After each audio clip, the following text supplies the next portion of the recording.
The details are hard to fathom. The Scott County Animal Shelter says sweet little Chapel was put in one trash bag and then another, along with 3 large rocks. She was then left to die in a partially frozen creek. That somebody would attempt to drown a little helpless puppy like that is just, it's unthinkable. We don't know all of what happened to this blind and deaf girl in her first weeks of life, but investigators in Kentucky believe Chapel's disabilities are the result of a backyard breeder. They either didn't want to taint their name or decided that she wasn't going to be worth any money. She was found in these 2 garbage bags in a creek with water as cold and heartless as the crime. And then rocks and bricks in them to make sure they stayed down. But can't keep this sass down. This sassy fighter managed to wiggle her head out of the bags, which is how 2 men found her, still wedged under some ice.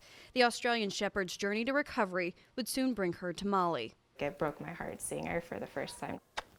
Molly Trustel is an experienced volunteer with a Columbus rescue called Speak for the Unspoken, which takes in dogs with special needs. After being treated like trash for the first 8 weeks of her life, she deserves someone who's going to love and care for her and just love her uncontrollably. That's exactly what she's getting. Plus, this star pupil is already learning sit and down. And I'll do 2 chaps on the shoulder blades. While Chapel's story is tragic, unfortunately Speak sees cases like this every day. Not oftentimes do we find a situation where somebody's intentionally trying to kill a dog or kill a puppy, but they're coming out of horrific puppy mill situations. They come in with severe emotional injuries.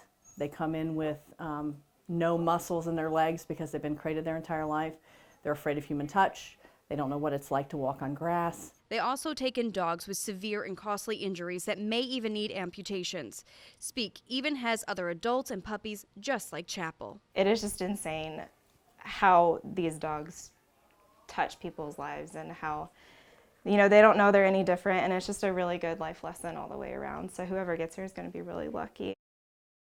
Now I know the big question is, can you adopt Chapel? You can, but you've got some competition as adoption forms are already pouring in, and she'll likely be with Speak for about another month.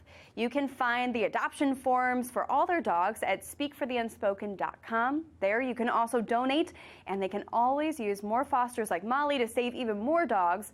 Now, as for the criminal case, the Scott County Animal Shelter says they had a few leads that they sent over to the sheriff's office, but no word yet on any suspects or arrests. For Spectrum News 1, I'm Lindsay Oliver.